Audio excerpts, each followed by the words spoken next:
It was voted the greatest #2 hit in the history of Britain. What can you say about this song? It's simply one of the finest singles of the 1980s, armed with a spirit of mystery and noir by a new wave band who were kept out at #1 by one of the worst hits of the 80s. It was a throwaway novelty record. Coming up, the iconic lead singer who created the sonic masterpiece tells us the endearing story of a synth pop 80s classic, next on Professor of Rock. Hey music junkies, Professor of Rock, always here to celebrate the greatest artists and the greatest songs of all time. You know, if you used to leave the house in the early morning and played outside all day until the porch light came on when you were a child, you're gonna dig this channel. Music nostalgia all the time. Make sure to subscribe below right now so you never miss an episode and you know when our interviews and our features come out. Click the bell, all that good stuff. Also, check out our Patreon link. It's our insider community for the real music lovers. So it's time for another edition of our series #1 in Our Hearts, where we celebrate a song that unquestionably deserved to be #1 on the Billboard Hot 100, but for various reasons it was kept out. Here we kind of even the playing field, and this one's a no-brainer. Truth be told, more people on this planet should know who Midge Ure is. Definitely one of the most underappreciated singer-songwriters and producers of the rock and roll era. I mean, he not only helped revitalize a broken-up Ultravox, he also co-wrote and produced one of the most influential recordings of the entire 80s with Do They Know It's Christmas? Do they know it's Christmas time? The #1 smash from 1984 that led to everything from We Are the World to Live Aid.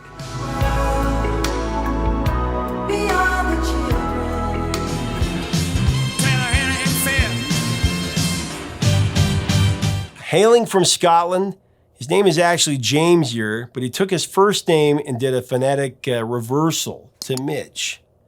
Ure came onto the scene in the 1970s, actually with several different bands. With the band Slick, that included Bay City Rollers riders Bill Martin and Phil Coulter. They were the ones providing the songs.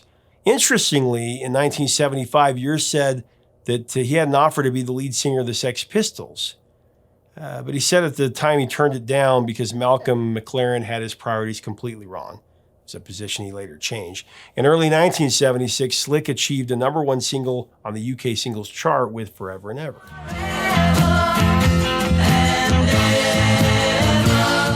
Later, Midge Ure went on to join former Sex Pistol Glenn Matlock in Rich Kids, a punk outfit. Then Midge Ure would form the band Visage with former Rich Kids bandmates Rusty Egan, and also with the peculiar lead singer Stephen Strange, who among other compositions in the punk and new wave scene released the equally peculiar and haunting single Fade to Grey.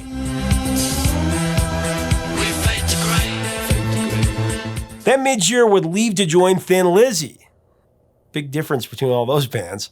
Ure already knew singer Phil Lynott, and he received a co-writing credit for Get Outta Here on Thin Lizzy's LP Black Rose.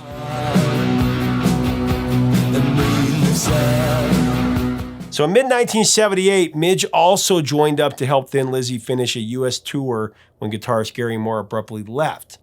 Midge would also play guitar on the songs Things Aren't Working Out, Things Ain't Working Out, and Dublin for the Lizzy album The Counting Saga of Aging Orphans. We'd laugh and joke and smoke.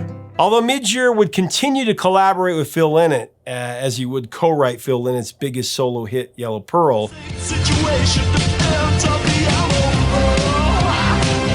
Midge would leave to join Ultravox. That's a lot of bands.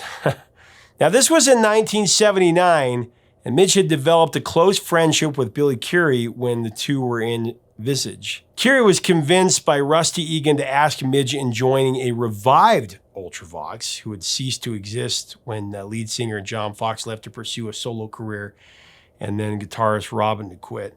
So in April of '79, the band regrouped, and Midge Ure became the singer, songwriter, guitarist, and the second keyboardist. Midge Ure has always been such a sensational multi-instrumentalist. Now, the second iteration of Ultravox would become the classic lineup, with Billy Currie on keyboards, violin, Warren Cann on electronic drums, and Chris Cross on bass. Now remember, this was when Midge was on tour with Thin Lizzy. He spent the first half of 1979 on Lizzy's tour of the US. He still managed to tour with Ultravox, and he wrote many of the songs that would end up on their first album. That album, titled Vienna, was recorded in 1980. Although technically it was the band's fourth album, it was the first with Midge Ure, and actually the first one in the band's history to chart at all. Now, when it was first released, it was only moderately successful, but when the band released the title track, Vienna, it changed everything.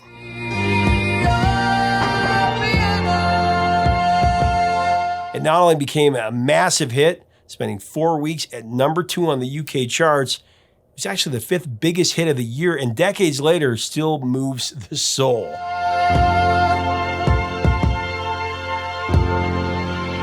It's one of the greatest songs of the era, and it was kept out of #1 for 3 of those weeks by a throwaway Novelty song. It didn't even chart in America. It didn't have the distribution or really the airplay. But today we're going to rewrite history, and we're going to king it #1.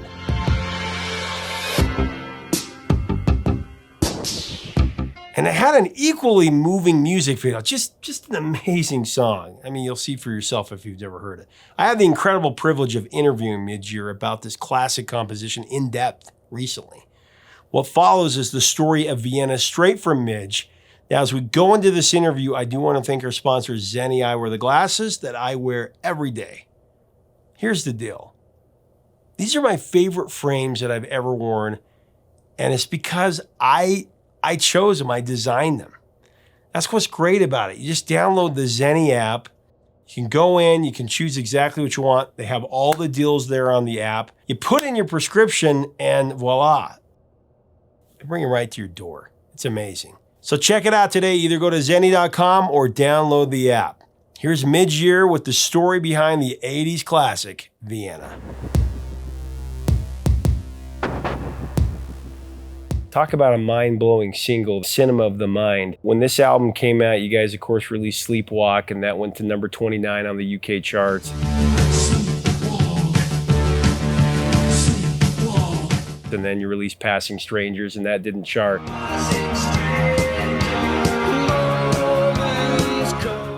Vienna came out. It's been voted this, but I'll say this. It's the greatest #2 single in the history of the UK charts. There's no question about that.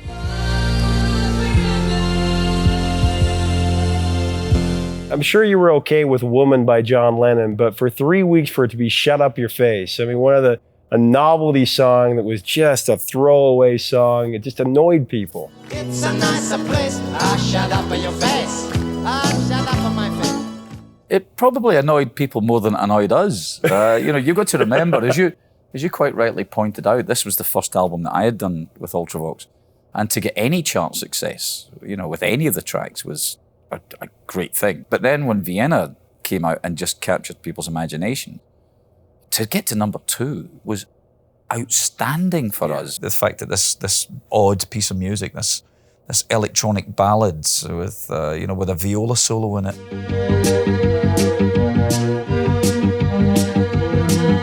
Just kind of transformed people. It changed everything. And it changed the band, so we were elevated into a much higher status. We didn't know what to make of it because it elevated us from playing small clubs into much larger venues, much larger audience. And the whole point of having a hit single is to point people towards the album.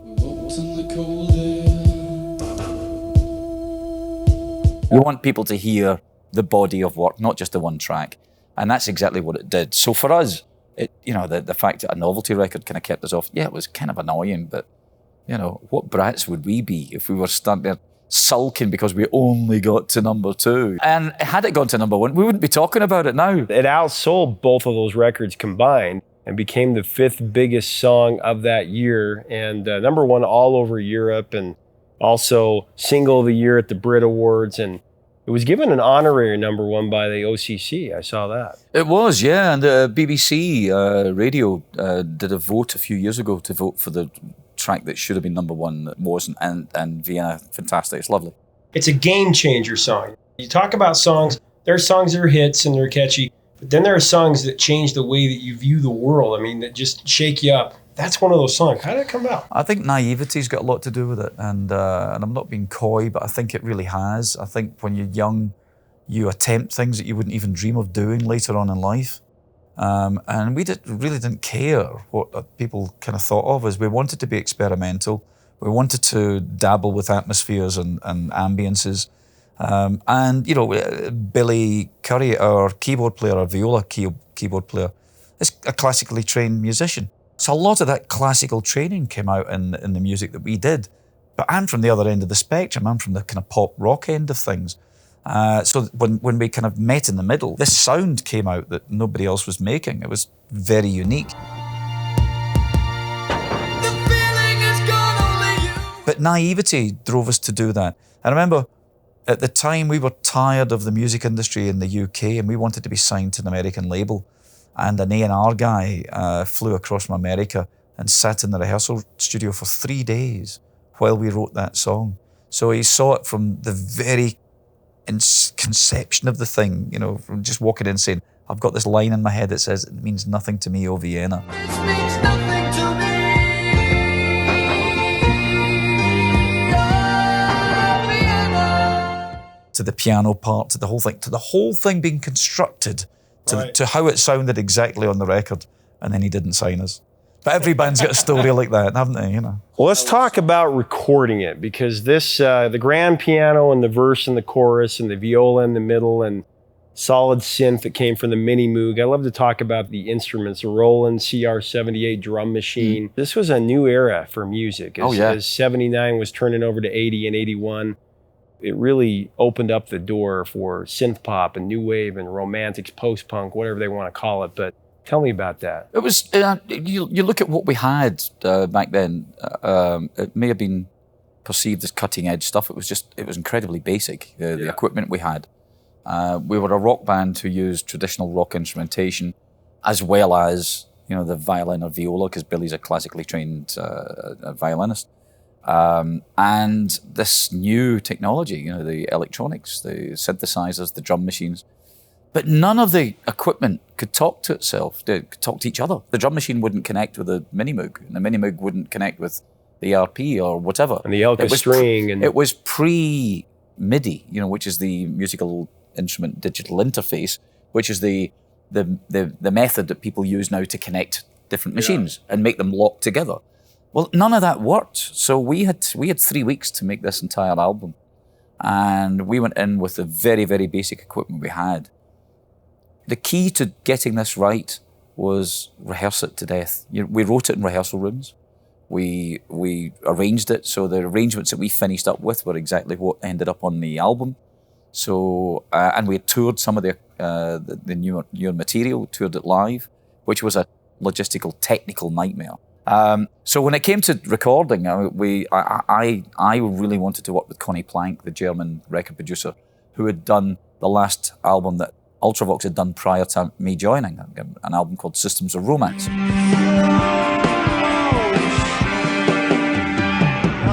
And Conny Plank had worked with, Noir and Can and Kraftwerk.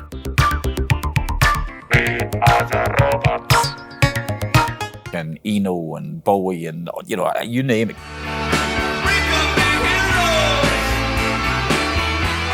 He was the guy, he was the electronics guy. So because we had this stuff fairly well arranged and organised, we had to then put on our engineering hats and figure out, okay, if we're doing something where Chris, the bass player, is playing a running Mini Moog thing, like all stood still, dugga, da da da da da, you do it with timed echoes, so you hit one note and it goes dugga. So you go dugga, dugga, dugga, dugga, dugga, dugga, dugga, dugga.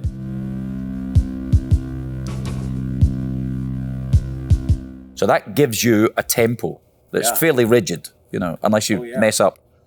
But that's got to be played live with the drum kit.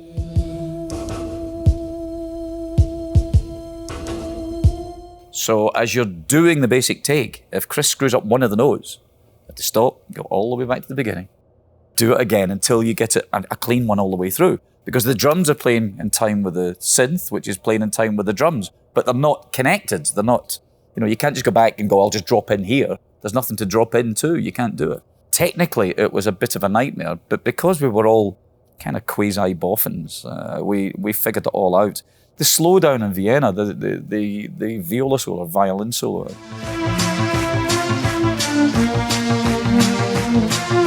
The violin solo speeds up, all picks up and it double times. And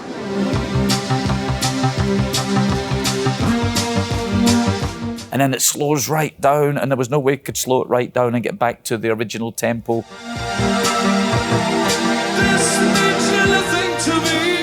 In time for the timed dig.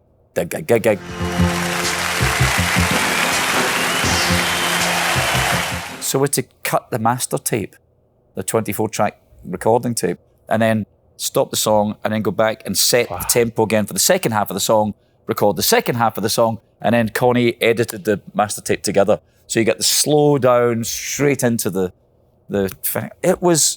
it just took a little bit of thought, that song. But it was incredibly creative. You know, given a small amount of technology to play with, you had to be very, very open and creative about what you were going to do with it. And that was the result. It's like new wave music meets 19th century romantic. Now, is there any truth to this? I wanted to ask you about the lyric, "It means nothing to me," that you didn't want it to sound too overtly 19th century. They were trying to make this symphonic thing, and you said, well, it means nothing to me. And he said, well, then sing that line. Is that true? I've read that as well, and I don't think it's true. I think Warren said that. It's quite possible that I did say that, but I seem to remember walking into the rehearsal room one day. We spent most of our lives in the rehearsal room writing and creating, and walked in one day, and all I had in my head was, "This means nothing to me, oh Vienna." That was it. It was a classic example of all four musicians putting in key things. You took any of those elements out, it would fall apart. So Warren with a boom, boom, boom, boom, you know.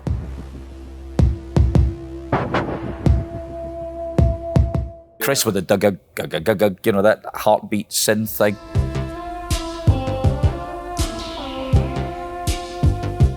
Billy with a da da da da da da da da ding. Very classical-esque piano, and me with this melody in my head.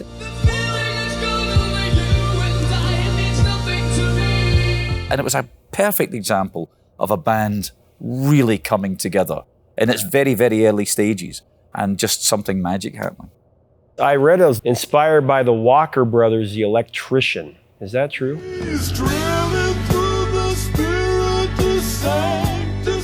No, I don't think so. Okay. Not for me. Certainly not for me. Yeah, that 60s crooner thing. I mean, that Bowie-esque crooning vocal thing, a very, very stylistic thing, was big in the 80s. You know, we were kind of, you know, influenced by what went on in the 60s, who were influenced by what went on in the 40s and 50s. Right. You know, from over here, from the crooners here, from the Sinatras and the Tony Bennetts and all of that. So it filtered its way right through all the generations, and it still influences people today.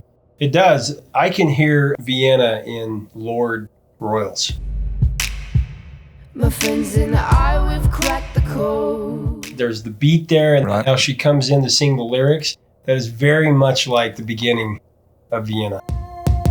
A man in the dark in a picture frame. Well, you know, it's one of those songs that you said was a bit of a game changer. It opened the doors to let people experiment and try things. And it's usually the oddities in music. History shows you that. If you look back, it's the Bohemian Rhapsodies or the Kate Bush's Wuthering Heights or the real left field things that make the transition and make it okay to do stuff like that. Right. So. And it's also, interestingly enough, of course, the Third Man influenced it as well, the movie. Yeah, subliminally, yeah. When we did the video for Vienna, I already had the images in my head and, cropping the screen top and bottom, shooting it on 16mm film rather than video.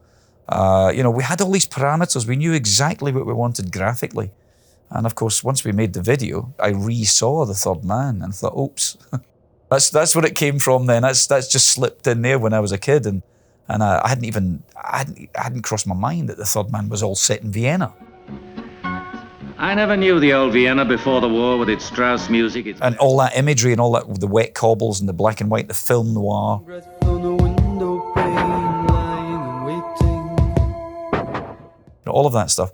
It's obviously stuff that's just been fed in over the years, and it's given the opportunity, it's all popped out on that one little platform. Reissued in 93, recharted at number 13. I want to ask you about some of the uses in pop culture, because since we last talked, how they used it on the Americans was incredible. That must have meant something to you. Did you see that? I did see it, yeah. I wasn't expecting it, I have to say. I saw, all of a sudden, there was a big flurry in social media.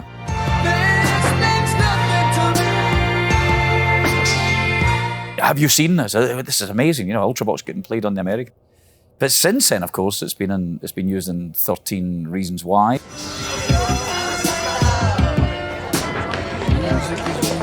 The American Crime Story, the assassination of Gianni Versace, which they used it brilliantly, I thought. I mean, it's not a song that should be associated with hideous deeds, but the way they used it in that was they used it like soundtrack music.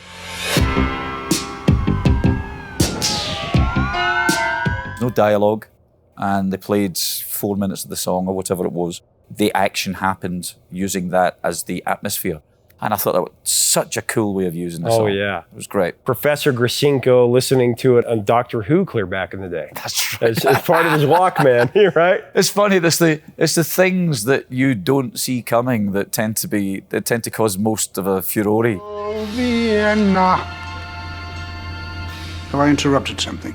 I was in Australia, I arrived in Australia, and next morning I'm looking at my Twitter feed going, Doctor Who? What are you talking about? I had no idea it was in there.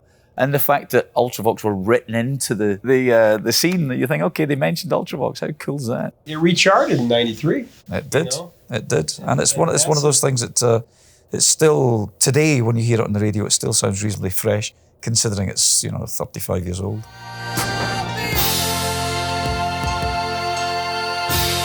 Hey, make sure to leave us a comment about this masterpiece of 80s synth pop, Vienna. Just a grand song. Make sure to let us know your thoughts, your memories, your favorite uses in pop culture. We definitely invite you to become a subscriber in our community if you dig this video. And don't forget to check us out on Patreon. That helps to keep it a daily channel, and that's the idea here, to keep the music alive, keep it going. Till next time, 3 chords and the truth.